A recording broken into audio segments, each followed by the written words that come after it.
Well, hey, Becoming Me. I am so excited to introduce you to my warrior friend, Ericka. Ericka, welcome to Becoming Me. Thank you so much. I've been really looking forward to this. Oh my goodness, I am so excited. And I love that we have a mutual friend in Linda. We've shared Linda's becoming story. And the second she introduced us, I was like, I have to know. I have to know, Ericka. You're just so inspiring. I can't wait to dive into your story today. And perhaps we just start with maybe the most challenging, but also I think the most fun question. Like, if someone doesn't know you, who is Ericka? Oh my goodness. A collection of things for sure. I'm definitely the kind of person that likes to have a lot going on. But I'll start with I live in Indianapolis, Indiana with my husband and my two kids that are ages 4 and 6. And I spent 10 years of my life living in Washington, D.C., which was super fun. I worked on Capitol Hill but I've been a writer for most of my life. And here in my life today, I am a freelance writer. I love to read. I love to work out. I love to like go on adventures. And just essentially I also like to be a champion of women. I have a podcast where I, interview women. And I get to write a column for World Magazine and Christianity Today. And it's just honestly living the dream over here. Oh, I literally love that. That kind of gives me goosebumps because there's no better feeling than knowing you are being who God designed you uniquely to be. And you can just feel that in how you even introduce yourself. I absolutely love it. I would love for right now just to take some time and unpack your story. Like, what has made you who you are today?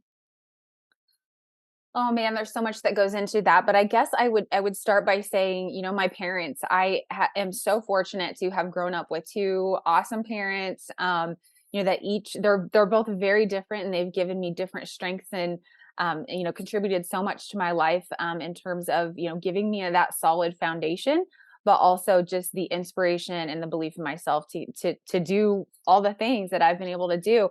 And I know we're going to talk a little bit about my book, but one of the things that my mom specifically did was she really paved that faith foundation for me. She has been taking us to church since I can remember. And that has been just such a solid part of my life that I've always been able to go back to. And I really think that it built me up to be the person that I am today. And then when it comes to my dad, like he's always been that dad that basically was like, you can do whatever you want to do. And he really meant it. And to this day will tell me things like, he throws out things that seem totally impossible, but he 100% believes that my sisters and I can do those things. And so we are so fortunate to have had this kind of upbringing. And I couldn't be more happy with that. But outside of that, yes, my faith definitely contributes to who I am. It's really the defining factor of my life. Being a mom, of course, huge part of my life. I love it. It was a dream. I didn't get married till I was a little bit older, have kids till I was a little bit older. So sometimes there were times throughout my 20s when I wondered, is this going to happen? I don't know. So I was very grateful when God led me to my husband and gave me the chance to have these beautiful babies that I love so much. That's incredible. And if you don't mind, I would love to dive into what you even just hit on there, where there's a season in your life, whether somebody's in their 20s, their 30s, and they're wondering, or even 40s, 50s, wondering, will I ever be married? Or perhaps it's buying a house or that job promotion. We're all in that kind of waiting, will God do this for me season. So how did you trust God in that point where you didn't know if he was going to do that for you? And then now on the back end, you can see he did. So what would you say to somebody who's maybe there right now? Does that make sense? Yeah, yeah. Yeah, I mean, I would say it is hard to be, especially, I don't know if it's the Christian side of things, but I think it's especially hard to be a single Christian woman Yeah. just because it's just more common in the Christian community, I guess, to get married younger. I'm from the Midwest, so there's that angle of people get married younger in the Midwest. And so you really feel like you're missing out. My sisters were both married with Okay. kids before me, and they're both younger than me. So that's another like a little factor that played into mine. And so I think for me, what I did was I just had a moment where I said, okay, this isn't happening, but I still have a life to live. Growing up, my mom had me when she was 19 years old. So I was like, I'm going to be a young mom. I just want to like raise my kids. Well, then there I was, I'm like 25 going, well, this isn't happening at all. So I got to do something else. And so I just decided to take charge of my life and just say, okay, clearly that's not what God has for me right now. So I took an internship in Washington, D.C., moved away from my hometown and just started to dive into the career I never anticipated having. Yeah. And when I did that, it led me to just the coolest 10 years living in Washington, D.C., working for members of Congress. And I met the vice president of the United States like my first couple months in DC. I mean, just Wow. amazing stuff that I would never, ever take back. I got to travel to a couple places. I went to India, I went to Lebanon, I went to, where else did I go? There was a couple other places. Oh, yeah, the Congo. I mean, just so many cool things that if I had, settled down and had kids at the age of 22, wouldn't have done any of that.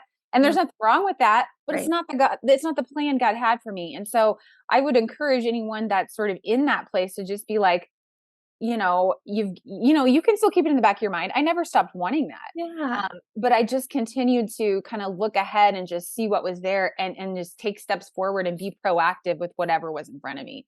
And ultimately, I did meet my husband, and it all worked out the way that I originally wanted. But I got to do all those other cool things beforehand, and there's nothing wrong with that. No, I love that. And it's almost sounds like, Ericka, rather than sitting in frustration, allowing the disappointment to define you, or just getting stuck where you were, you decided to take steps forward with things that you could do while still holding, like, hey, God, I want this. It doesn't mean I don't want it. And because you chose to keep moving forward, to continue becoming who God made you to be, you were able to experience things that you may have never experienced if you would have just allowed yourself to stay stuck, stay in the disappointment, which we have to feel it. We have to validate the feelings, but then how you challenged and changed your thinking in the midst of it is incredible encouragement for us. Like, I Yeah. love it. That's Yeah. awesome. And I definitely didn't do it perfectly. I had moments of feeling sorry for myself. Don't get me Yeah. wrong. But looking back, I'm really glad that I decided to kind of go at it that way. That's amazing. I love it. Okay, so tell me about your book. What inspired the book? What is your book about? How can people get it? Just tell us all the things. Sure. So the book is called Reason to Return: Why Women Need the Church and the Church Needs Women. And I'm loving the title just because Me I feel too. like you can know people, you just, as a woman, you just kind of hear that and you're like, oh, tell me more. And so I've got to give credit to my editors and my book publishing company for really kind of coming up with that. I had a totally different title that was like Church Girl. Didn't it I got wasn't it wasn't flowing. you. But the more we thought about it, I was like, reason to return. That's pretty much kind of my aim here, is I want to show people why the church is worth returning to if you've left. What inspired me to write this book is, I'm a real statistics nerd. Like, I just love data. Like, I'm just a Love weirdo it. like that. And I was reading something that said one of the highest demographics of people that were leaving the church were self-identified Christian women. And Mm, at first I kind of thought I read that wrong. I thought, that's weird. Like, if you're still calling yourself a Christian, like, why are you leaving the church? yeah. But there it was in front of me, like, this number is growing. And so normally in the past, what you see is men leave church at a higher rate. Mhm. Well, what this statistic found was that that gap was closing, and that men were continuing about the same pace, but their growth in leaving the church was moving faster, and that Wow. gap was closing. And so I said, there's a problem here. Like, what's going on with women that they're leaving the church? Mhm. What's happened? What's changed? And so it was in that moment, I was kind of working on a different book, but it was in that moment when I feel like that was the moment when God said, that's it. That's the target audience. Those are the people I want you to write to. And so it's not necessarily, I'm not talking necessarily to people who are like, I'm done with church or I'm done with Christianity. It's kind of people that maybe have let their faith fall away, Hmm. or life has gotten busy, or in the midst of COVID, they have just like, they stopped going to church or whatever. And they're feeling, I know I need to do this. I need to get back into this. I want my kids to have a faith foundation, but it's overwhelming, especially when you don't have a church, or you've moved somewhere new, or it's just been so long that you're like, one more thing that I'm going to add. And so in the book, I go into details about why church is so much more than just this place that you go for Sunday, on Sundays for an hour. Yeah. I talk about the purpose of the church, why God created the church, and then also all the many things that that build up our lives as believers when we commit to a local church, and why that matters beyond just, hey, we're supposed to do this. Yeah. So that's a little bit about it. That sounds like a powerful book, and it's so, so relevant. Like, I have just seen that with friends, with people in this community, social media, especially in that turn of 2020, people couldn't go and new habits are formed. And so I love how you're really diving into the purpose and the why. Somebody's like, hey, that sounds good. I need to read that book. Ericka, where can they get your book? Well, right now it is available for pre-order. Definitely on Amazon, on the my publisher's website, NavPress, ChristianBook.com. I think probably Barnes and Noble as well. So basically, the anywhere books are sold type of thing. I love it. I love it. And when is the official release date? It releases in January. I'm not exactly sure the date specifically, but it's January 2023. So we're hoping to get pre-orders and all of that. That really helps just help them know how many books they need to print. But yeah, I really would like to see this book in churches. I can, just to be able to give to people small group discussions. It brings up a lot of conversations about things like church hurt or church apathy or just experiences that so many people have been through. It's very journalistic in that I talked to a lot of women about their stories and shared them within the book, as well as my own personal biographical sort of church trajectory. Oh, I cannot wait to read your book. I'm so excited. And everybody, we will have the links in the show notes so you can easily connect. But now I have a different kind of question for you, Ericka. Are you a coffee drinker? Yes, 100%. Yes. Lots of coffee. How do you drink your coffee? Oh, probably. Well, okay. So when I drink my coffee at home, Okay. I usually do about 3/4 coffee, Okay. 1/4 milk, and Okay. then like a big splash of creamer and a Splenda. So very sweet. Hey, that sounds delicious. Is there a specific flavor creamer? Right now I'm using pumpkin. Yes. Oh, Oh, yes, I am too. Oh my goodness, I absolutely love it. So this morning, mine is just black. That's normally how I'll start my coffee in the morning, but I love pumpkin spice. I'm all about it. yeah, I have it's gotten really bad. Like over the years, I've gotten more and more sweet with the way that I drink my coffee, to where now I can't even believe I ever drank it like practically black. It's actually horrible. I probably should not be having this much sugar. You know, it's okay. I completely validate. I am for it. Drink the pumpkin spice creamer. It is good.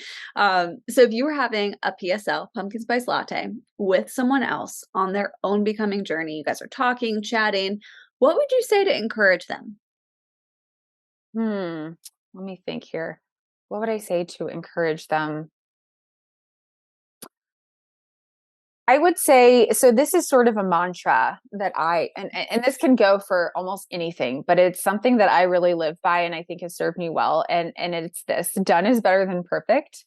And so whether we're talking about joining a small group and going to church, or writing a book, or running a marathon, or whatever it is that you're doing, don't let perfection stop you from taking the first step of doing something, because then you never will. And so, not totally trying to go back to the book, but it does remind me of the fact that so many people feel like they need to have everything together or all the details, when all you really need to do is show up, Yeah. whether that's to church or whether it's to whatever it is that you're working on. Yeah. Just take that first step, do the next right thing. I love that phrase as well. And so just do the next right thing, and time always goes by. If you keep taking a step forward, you're always going to be so much further, a year down the road than you ever were had you never started. And so that I'm a big fan of that, because you will get places that way. I love that. And as an Enneagram 1 who has struggled with perfectionism my entire life, I receive that personally. That is such good encouragement. I love that. Thank you for sharing. Ericka, if somebody was wanting to connect with you online, whether it be social media, your website, how can people connect with you? And we will include all these links, y'all, in the show notes as well. But how can people connect? Sure. So my name, Ericka Andersen, is spelled a little weird: ERICKAANDERSEN. If you type that in pretty much anything, you'll probably find me, but it's Ericka_Andersen on Instagram, which is where I am a lot, in my website, erickaandersen.com. I am on all the things in multiple ways. So you will find me. I'm also a writing coach. So I have like a whole other set of socials for that. But you'll find me there. Right. Lately my jam has really been TikTok, believe it or not. Yes. And that's actually the only place that it's not my name. It's the Cool Church Girl. I love it. I know, such I a love weirdo. that. But at TikTok, man, it's happening. I'm really loving it over there. So, but you'll Oh, find me everywhere. as soon as we're done recording, I'm going to follow you on TikTok because I just had one and I'm so excited. That's amazing. So, Yeah. Ericka, thank you so much for joining us at Becoming Me today. Thank you for sharing your story, who you are, who you're becoming, and just encouraging us to become who God made us to be too. You inspire me, and I'm cheering you on, warrior friend. Thank you so much. I appreciate it. Thank you.